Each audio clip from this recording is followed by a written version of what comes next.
Les Rubis Noirs, l'émission des cadres et entrepreneurs afro-descendants. Un mercredi sur deux à 18h sur Radio Campus Paris 93.9 FM. Bienvenue dans votre nouvelle émission Les Rubis Noirs, l'émission des cadres et entrepreneurs noirs afro-descendants sur Radio Campus Paris. Je suis Estelle Keita, votre host.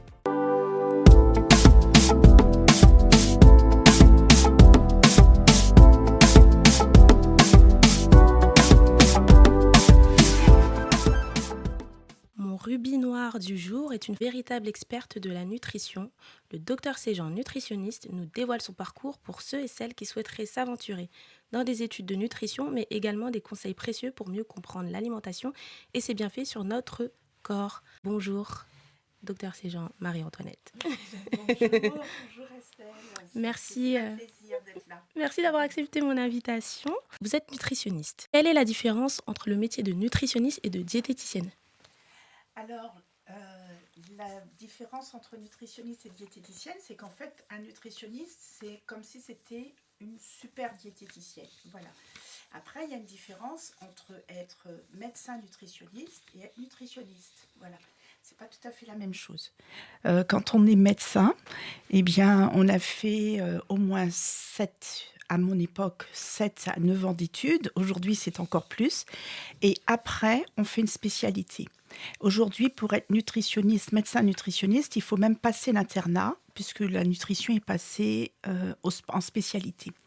Voilà. Une diététicienne, c'est une personne qui fait à peu près l'équivalent d'un Master 2, je pense, actuellement, c'est-à-dire 4 ans d'études.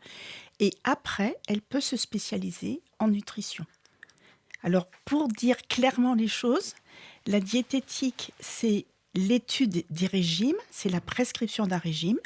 Et la nutrition, c'est plus la compréhension de ce que l'impact de l'alimentation sur le corps et la compréhension de ce que va faire cette alimentation du côté de la bonne santé et du côté de la mauvaise santé. Ok, très bien. Et ça fait combien de temps que vous êtes nutritionniste ? Ça fait longtemps parce qu'aujourd'hui, je suis un médecin, je suis une jeune retraitée, mais qui continue d'être active. Donc, je suis médecin nutritionniste, je pense, depuis que j'ai ma deuxième fille à peu près. Donc, ça doit être depuis 1988, 89. Donc, il y a beaucoup d'entre vous qui n'étaient pas encore nés. Pourquoi vous avez choisi de devenir nutritionniste ? Je pense que c'est... Qu'est-ce qui vous a poussé à... Pourquoi ? Parce que c'est pas quelque chose, on va dire, d'habituel. Généralement, les gens ils disent dentiste, ophtalmologue, bref. Et vous, nutritionniste, pourquoi spécifiquement ? Alors, c'est un parcours personnel, peut-être parce que je suis originaire de la Martinique.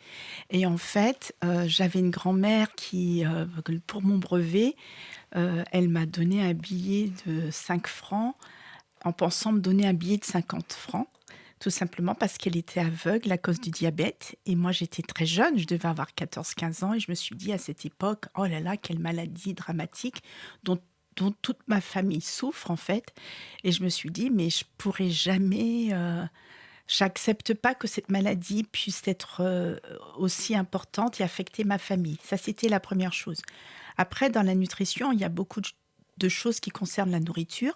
Et j'ai mes 2 grands-mères, en fait. J'ai une grand-mère qui était cuisinière et qui était même pâtissière aussi. Elle a eu un moment une échoppe dans laquelle elle vendait des gâteaux. Et l'autre grand-mère, en fait, elle vendait du poisson. Elle était marchande de poisson. Donc, vous voyez, j'étais vraiment ancrée dans la nourriture depuis toute petite. Plus aussi dans cette pathologie qui, après, a atteint mon papa, ses sœurs, ses frères, voilà. Donc le diabète est une pathologie qui peut se soigner en grande partie par la nutrition. J'ai vu que vous aviez beaucoup de diplômes. Diplôme de journalisme et de communication médicale, diplôme en nutrition du sport.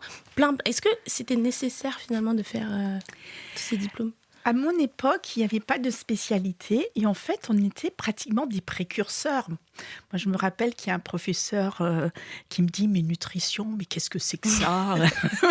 Comme si je lui parlais d'un truc qui n'existait pas. Et en fait, on était vraiment des précurseurs. Donc, à l'époque, on faisait des diplômes universitaires. Et moi, j'étais partie faire un premier diplôme à Nancy. Après, j'en ai fait 2 à Paris. Après, en même temps, j'ai fait un diplôme d'oligothérapie, aromathérapie.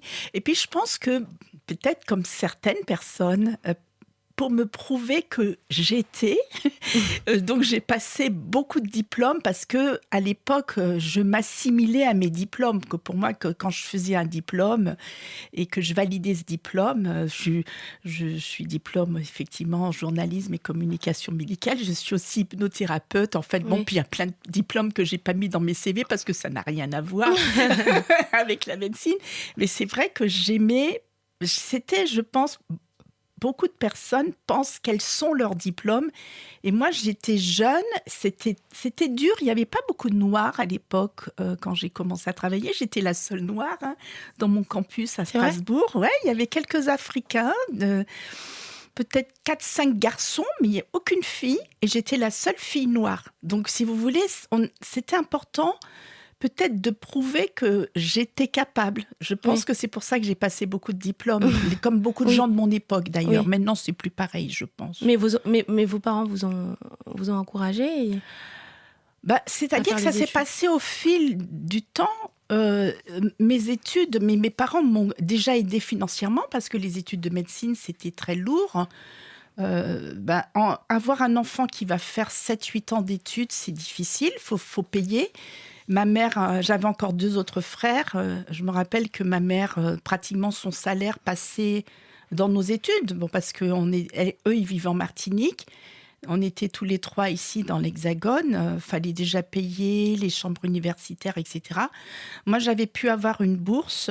Puis j'ai aussi rapidement fait ce qu'on appelle un prêt d'honneur. Je ne sais pas si ça existe encore, mais c'est un prêt préférentiel avec la banque, avec un taux préférentiel et qu'on doit rembourser dans les 5 premières années quand on commence à travailler. Ah, d'accord. Voilà. Okay. Je ne sais pas si ça existe toujours, mais bon, peut-être qu'on doit pouvoir négocier ce genre de choses avec sa banque. Si on a un métier où on est sûr de bosser, je pense que la banque ne doit pas dire non. En fait. Vous dites que vous étiez donc la seule femme noire. Vous avez subi du sexisme, du racisme durant vos études, durant votre parcours ? Alors, on va dire que... Est-ce que c'est quelque chose qui vous a marqué ou non ? Je crois qu'en fait, il y a déjà un positionnement.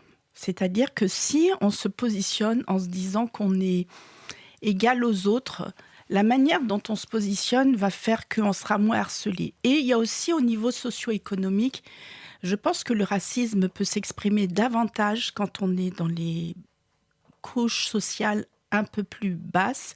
Notamment, pour me payer mes études, j'ai été... fille de salle, j'ai été aide-soignante, j'ai été infirmière. Et à tous ces niveaux-là, il y a quand même une autre manière. Les gens s'expriment différemment. Quand vous êtes fille de salle, que vous êtes noire, vous êtes carrément transparent. Après, aujourd'hui, je suis médecin, je suis noire, ça a moins d'importance. Voilà, ça a moins d'importance parce que premièrement, bon, il y a une telle visibilité sur le moteur de recherche. On va voir que je suis noire. Quand on prend rendez-vous sur la plateforme de rendez-vous, on va voir que je suis noire. Alors, certaines personnes encore ont du mal. C'est que n'ont pas regardé qui j'étais. Donc, quand j'arrive, j'ouvre la porte et ils me disent « Oui, le médecin », comme si je suis la secrétaire. Ça m'arrive encore. Ouais. J'ouvre la porte, ils disent « Je cherche Dr Séjean ». En fait, c'est moi. Et je leur dis « Mais non ». Ou bien j'ouvre la porte parce qu'il y a d'autres médecins qui sont là. Ils me prennent pour la secrétaire des autres médecins. Donc, moi, ça ne m'est pas inconfortable parce que je remets la personne avec une petite pirouette. Je dis non, je suis médecin et j'ai ouvert la porte pour mes confrères. Mais voilà, puis ça remet les choses en place. Voilà. Oui. Ça ne vous met pas mal à l'aise ?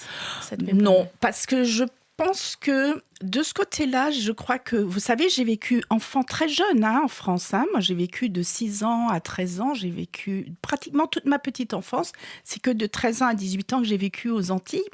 Et plus mon internat après. Donc, c'était encore pire. Moi, quand j'étais à Strasbourg, il y a des gens qui me léchaient, qui frottaient ma peau pour savoir si ça déteignait. Donc, moi, j'ai connu ça. Donc, après...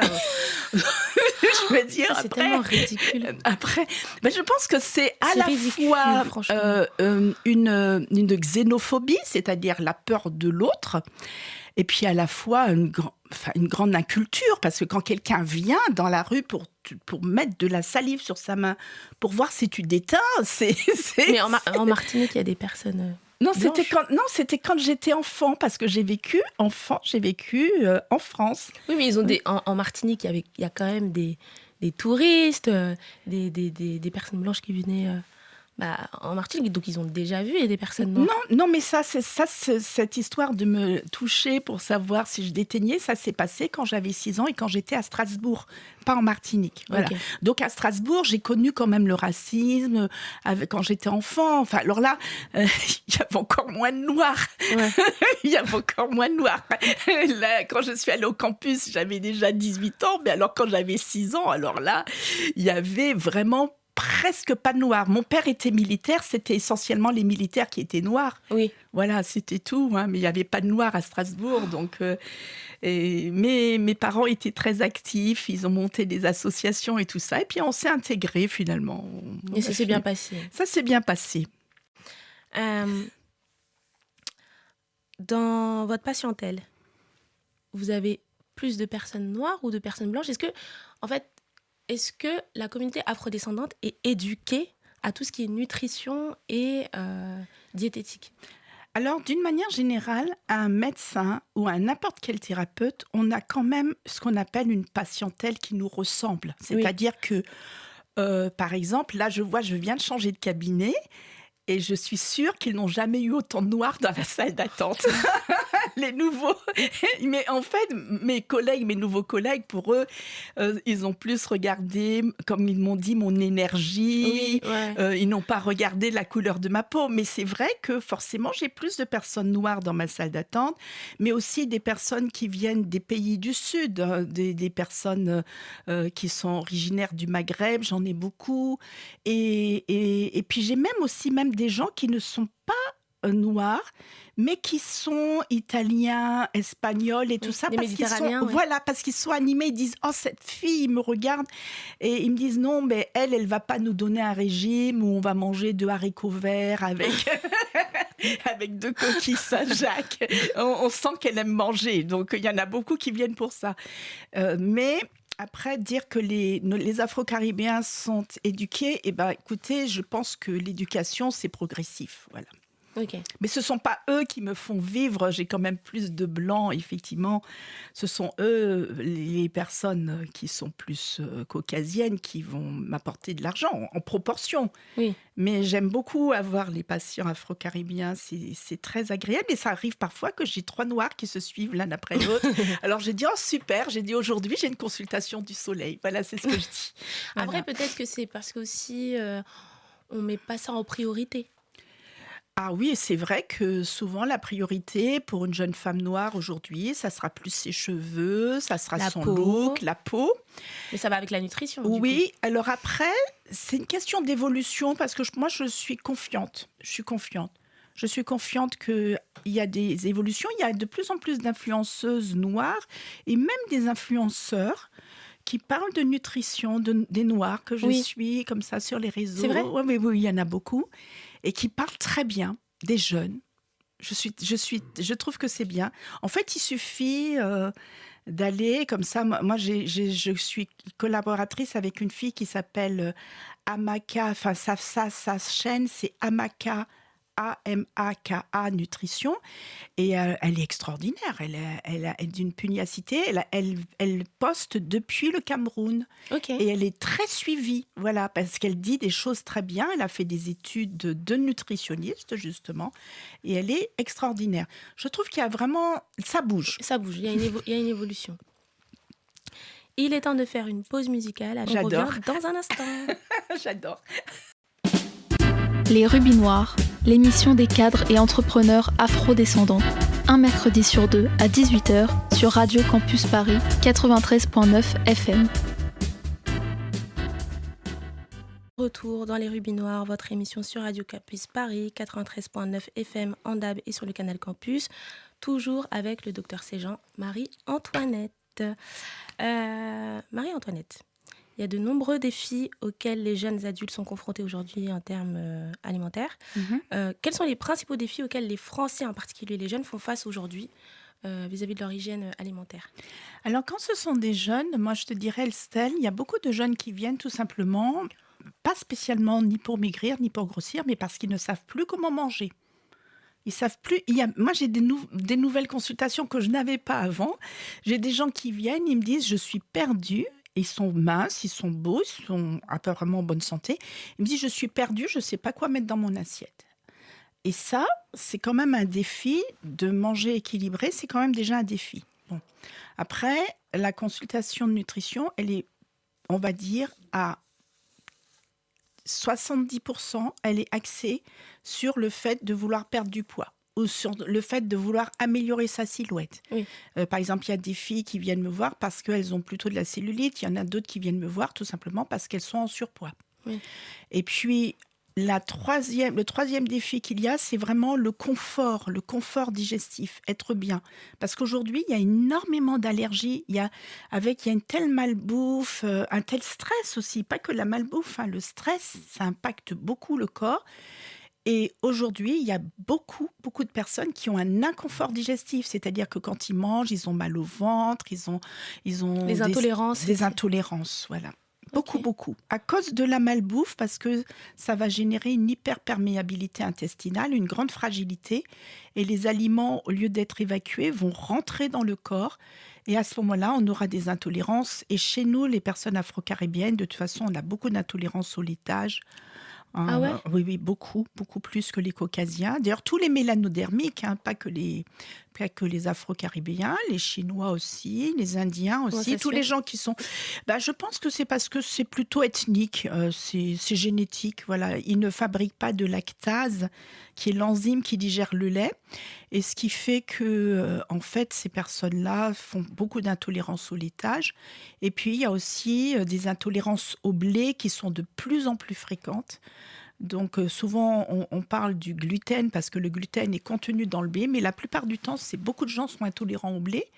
Et puis, il n'y a que chez nous, quand on est des Afro-Caraïbes, on a envie, on a l'habitude de mettre plein de choses dans notre corps, de mettre des féculents. Donc ici, comme on n'a pas forcément les ignames, les bananes plantains, tout ça, on va mettre des pâtes, quoi. Et en grande quantité, oui. Et du coup, ça va vraiment générer des problèmes d'inconfort digestif. Mais toi, tu es intolérante au lactose ou... Moi, je mange pratiquement pas de yaourt. C'est vrai? Très, très peu. J'en mange un petit peu, je mange du fromage très peu, mais j'en mange pas, presque pas.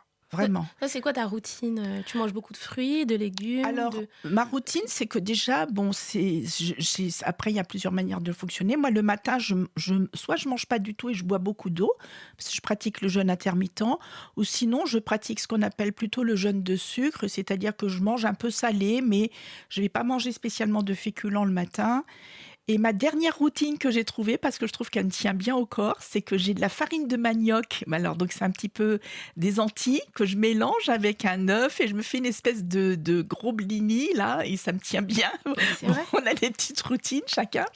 Après, le midi, je mange assez léger parce que pour pouvoir être vif. Donc là, effectivement, je mange plutôt une protéine avec des légumes. Pour ne pas avoir faim, je me fais une entrée, puis les protéines avec les légumes. Parce que si je mange que des protéines avec les légumes, moi, je suis une vorace.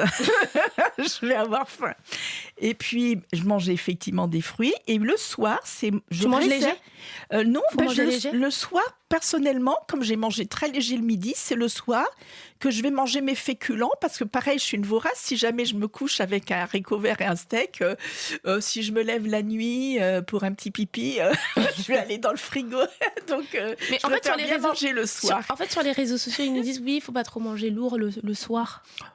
En fait, les féculents, manger pas un plat de pâtes bolognaise le soir, tout. Faut pas que ce soit trop lourd en fait. Alors, parce que ça empiète sur le sommeil. Oui, alors c'est une idée reçue parce que ce qui va empêcher de dormir le soir, c'est effectivement quand on mange beaucoup de graisse. Mais si par exemple j'ai mangé des patates douces qui sont cuites à la vapeur et que j'aurais juste fait sauter ou même cuites à la vapeur, ça va pas. Au contraire, les féculents vont contenir des sucres qui vont faire fabriquer de la sérotonine, qui est un précurseur de la mélatonine, de l'hormone du sommeil. Donc les féculents, ça peut être bien le soir. Bien sûr, c'est une question de quantité. Faut pas manger, effectivement, comme tu dis, tu vas pas manger la casserole de pâtes bolo parce que là, c'est mort, quoi. mais sinon, si jamais le repas contient des féculents et qu'il est équilibré, c'est-à-dire que le soir, je mange des féculents, mais je mange toujours plus de légumes. Voilà. Et ce qui va empêcher de dormir, c'est vraiment effectivement si tu manges beaucoup de viande rouge, des kebabs, parce qu'il y a du gras, de l'huile et des protéines qui sont très excitantes. La viande rouge est une protéine très excitante et ça empêche de dormir. Ouais. C'est une protéine qui te donne du tonus. De la prendre à midi, c'est bon. Si quelqu'un a des problèmes de sommeil, vaut mieux éviter de manger de la viande rouge le soir. Moi, le matin, par exemple, je mange des œufs. Oui, c'est bien. Je mange des œufs avec des fruits. Oui. Je bois de l'eau. Super. Maintenant, c'est vrai que le soir, je mange beaucoup d'oranges. Oui, je sais pas si c'est... T'aimes ça? Ouais.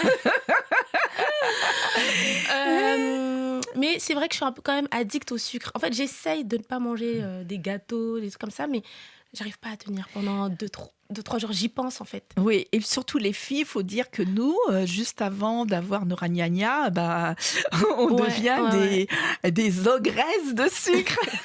Oui, c'est clair qu'il faut faire attention, quoi. Parce que justement, on a cette fameuse baisse de la sérotonine juste avant d'avoir les règles et du coup, on est obsédé par la recherche de sucre.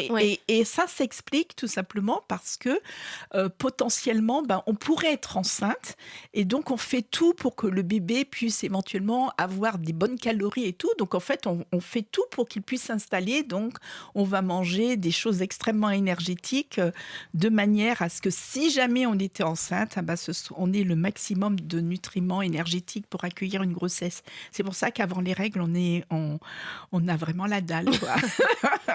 Et le pain, c'est à bannir ?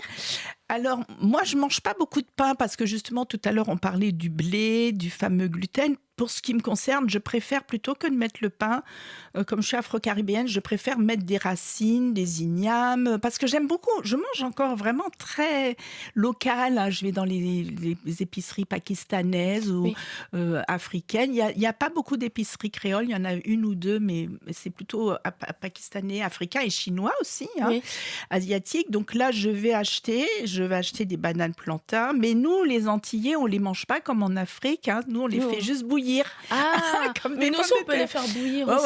Ouais, mais sinon, les alocos, là, je vais pas me dire que j'ai prescrit des alocos à l'antenne pour pouvoir maigrir. Ou sinon, il faut prendre une petite quantité, quoi. Ok, très bien. On va parler de tout ce qui est beauté. Pour avoir une belle peau, pour avoir de beaux cheveux crépus ou frisés, qu'est-ce qu'il faut manger ? Des carottes on dit très souvent les carottes, parce que ça contient de la bêta-carotène. Oui, du bêta-carotène. Ouais, c'est ça. Ou des oranges. Enfin, qu'est-ce qu'il faut en fait ? Alors, ce qui est important, c'est que faut savoir que le cheveu, en fait, c'est quelque chose de mort et que ce qui est vivant dans le cheveu, c'est le bulbe. Donc, le plus important, c'est déjà de bien nourrir le bulbe, déjà de ne pas l'agresser avec des nattes trop serrées, tu sais, les gens qui se font des tresses, etc. Et on voit bien que devant, il y a perte de cheveux et tout ça. Ça, c'est la première chose parce que même si tu manges bien, si tu agresses ton cheveu, ça va servir à rien. La deuxième chose, la première carence qui abîme le cheveu, c'est la carence en fer. Chez nous, les Afro-Caribéennes, on a souvent, même très jeunes, des fibromes, des règles hémorragiques. Et beaucoup de filles ont des règles très hémorragiques. Donc là, ça veut dire que là, il faut quand même manger, si on peut, des protéines animales. animal. Donc, plus c'est rouge, plus ça contient du fer. Et puis, les autres carences, effectivement, ce sont les vitamines, les oligo-éléments qu'on va trouver dans les fruits et légumes verts. Voilà. Alors, si on ne mange pas assez, eh bien, parfois, de temps en temps, c'est mieux de faire des cures de fer. Je pense à, des fois, les étudiants, ça leur revient un peu cher de mettre de la viande tous les jours dans leur assiette et tout. On peut très bien, à ce moment-là, demander à notre médecin de nous prescrire du fer. Ça peut même se trouver directement. Oui. On n'a pas besoin de passer par le médecin. Mais les vitamines qui se trouvent dans les fruits et légumes, alors bien entendu, tu parlais du bêta-carotène, on trouve dans la carotte, on trouve... Alors, il faut savoir que la patate douce, la rouge, bien sûr, elle est beaucoup plus riche, elle est très très riche en bêta-carotène. C'est là l'aliment qui contient le plus de vitamine A végétale et il permet même, dans certains pays d'Afrique, de permettre aux personnes de ne pas être aveugles parce que la carence en vitamine A, eh bien, quand elle est très prolongée, elle peut entraîner ce qu'on appelle une cécité et la patate douce fait partie de ces éléments extraordinaires. Mais tu connais par cœur les vitamines et leurs effets. Vous apprenez ça à l'école? On apprend ça à l'école et puis après, tu sais, c'est comme pour tout. Quand tu es dans un... Regarde, toi, t'es là, t'es à la radio. Après, tu vas connaître par cœur comment il faut faire, etc. Ça devient une deuxième nature, quoi. Oui, et puis, bien sûr, je dois dire que tous les jours, j'étudie encore, D'accord. Tous les jours, Toujours, je lis un truc de médecine. Tous les jours. Ça, j'avais mon professeur qui m'avait fait passer ma thèse. Il m'a dit, Marie, si tu veux rester performante, tu apprends la médecine tous les jours. Et j'apprends la médecine tous les jours. Ta thèse, elle portait sur quoi? Ma thèse, alors, je l'avais faite en Martinique. C'est parce que j'ai été interne là-bas. Et c'était sur l'insuffisance rénale. Avec toutes les conséquences de l'insuffisance rénale, il faut savoir que la plupart des personnes qui se trouvent en dialyse, donc ça veut dire quand ils sont avec un rein artificiel, avec l'obligation de passer sur une machine pour nettoyer leur corps, eh bien ce sont souvent, même ici dans l'Hexagone, des personnes afrodescendantes parce que l'hypertension artérielle abîme les reins. Et aussi beaucoup le diabète. Voilà. Donc les afrodescendants et les arabes se retrouvent beaucoup, les maghrébins se retrouvent beaucoup en insuffisance rénale. Oui, vraiment. Incroyable. Donc ça vaut bien la prévention, ça vaut quand même. Tu as écrit plusieurs livres. Comprendre les régimes sans réponse et un autre. Mince à régime créole. Oui. Alors, c'est mon petit bébé. Qui est publié aux éditions Orpi. Oui, il est publié aux éditions Orpi. Puis, je l'ai fait à un prix tout à fait abordable. Donc, il coûte moins que 15 €. Avant, il était plus cher. Il était à 23. C'est moi qui négocie avec l'éditeur parce que pour moi, je voulais que ce soit un livre qui soit extrêmement vulgarisé, donc pour le plus grand nombre. Et c'est un livre qui est best-seller. Et en plus, l'avantage du régime créole, c'est que en fait, il décrypte toute la diététique avec les produits du terroir des tropiques. C'est le premier livre. Bien, ah oui, tu donc peux. Moi aussi, je suis ivoirienne. Oui. Donc je peux... tu peux trouver dedans. Je te l'enverrai. Écoute, ça me fera plaisir de te l'envoyer si tu aimes lire. Je sais tout le monde n'aime pas lire. Et c'est facile. Donc si tu trouves, par exemple, que si tu es ivoirienne, tu vois l'igname, tu vas savoir que l'igname va être dans les féculents. Et puis tu as exactement le taux de sucre qu'il y a dans l'igname. Banane plantain, que nous on appelle banane jaune aux Antilles quand c'est mûr.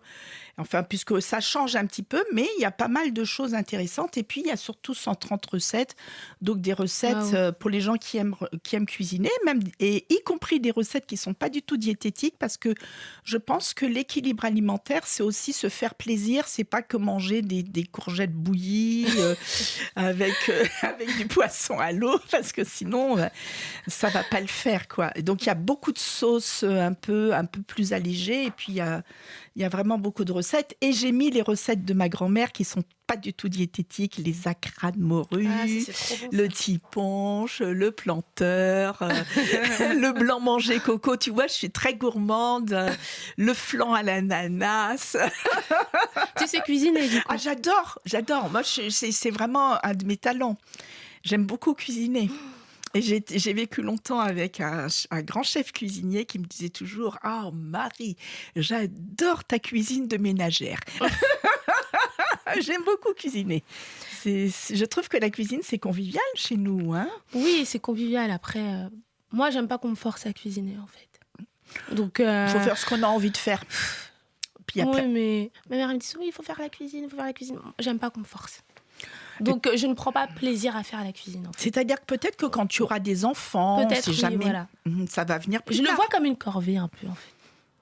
Mais je comprends. Moi, par exemple, il y a des trucs que j'aime moins faire que d'autres. Voilà, j'aime beaucoup repasser, j'aime moins ranger.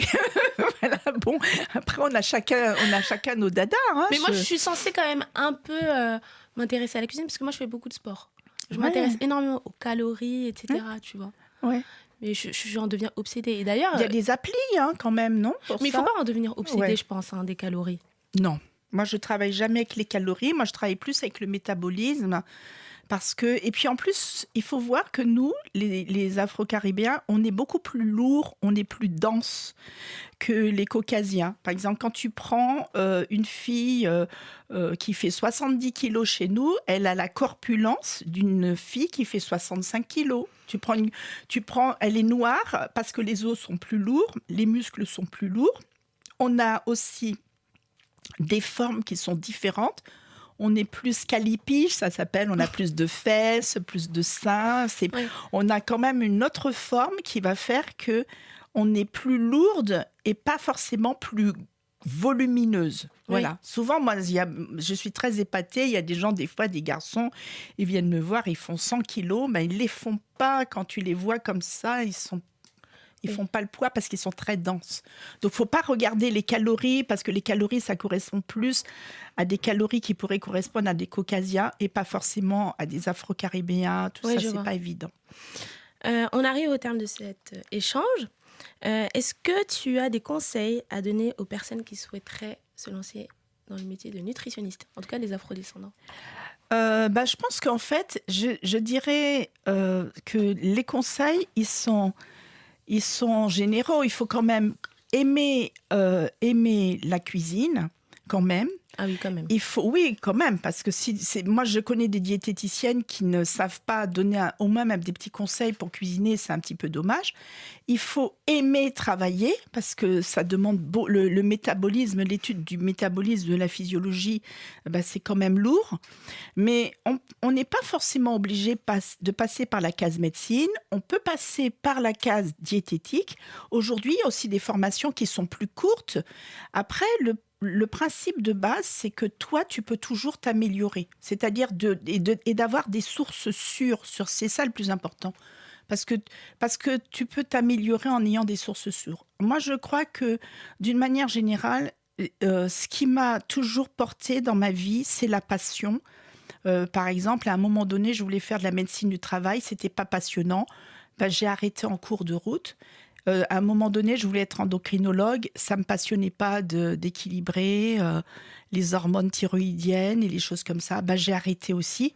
Et je suis allée vers la passion, vers ce qui me passionne.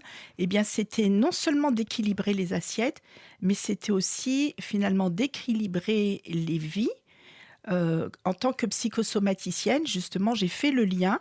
Et pour moi, ce qui me passionne le plus, au-delà de la nourriture, c'est l'alignement de la personne. Et on peut faire ce genre de choses en étant thérapeute dans d'autres voies, comme l'ostéopathie, enfin, les coachs de sport, etc. Donc, on n'est pas forcément obligé de passer par la médecine, mais ce qui est le plus important, c'est d'avoir des sources sûres, parce qu'on entend tout et n'importe quoi sur le net. Voilà. Oui, c'est vrai qu'il y a des personnes qui s'improvisent. Ah oui.